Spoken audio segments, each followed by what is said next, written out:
99 out of 100 times, we would never, ever encourage anyone to buy off the plan. Correct. It just does not work. Here's some of the research that people need to be thinking about if they do want to buy some of these buildings. You've got to investigate the design and the documentation. So the best thing to do is find out who is actually going to build this particular property. And not only that, have they got a track record and have they done anything before and has it stood the test of time? Because the basics of business are that two entities can make decisions. A human being can make a decision and a company can make a decision. A trust can't make a decision, but a company can. But what that does is affords them legal protections that you need to be aware of. Don't be naive to that. Make sure you know who you're dealing with and go and have a look at some of the projects they've done in the past and maybe just have a chat to some of the people that have been involved in some of the projects in the past because they'll be prepared to tell you. I agree, Bryce. I mean, the thing for me is like, if I was looking at it, normally if it's off the plan, they're going to say architecturally designed by X.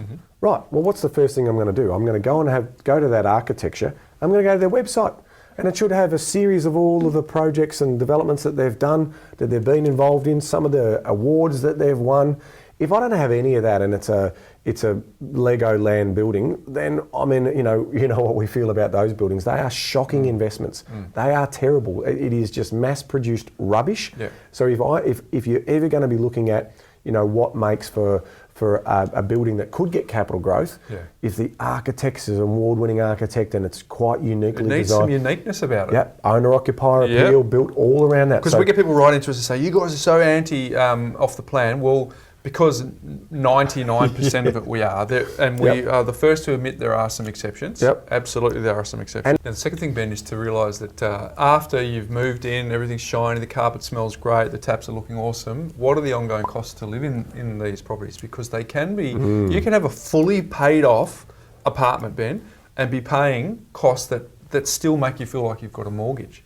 Because one of the things as an investor, I always say to people that if you're buying something that has got a body corporate involved, whether it's a townhouse or whether it's an apartment or whatever, always look for the rent return after body corporate's been so that you get some parity of comparison, because you might have something in the same street, around the same price, getting the same rent, but the rental yield back to you can be really significantly different because one has got an exorbitant body corporate, or on the positive side, you might have one of the body corporates that are actually being proactive. They've thought 10 years in advance. They've actually got a capital works program in place, and they've put it in place so that they start to build up some of that sinking fund so that they don't have to go back to the owners later. The next one we want to look at is in terms of the guarantees, right?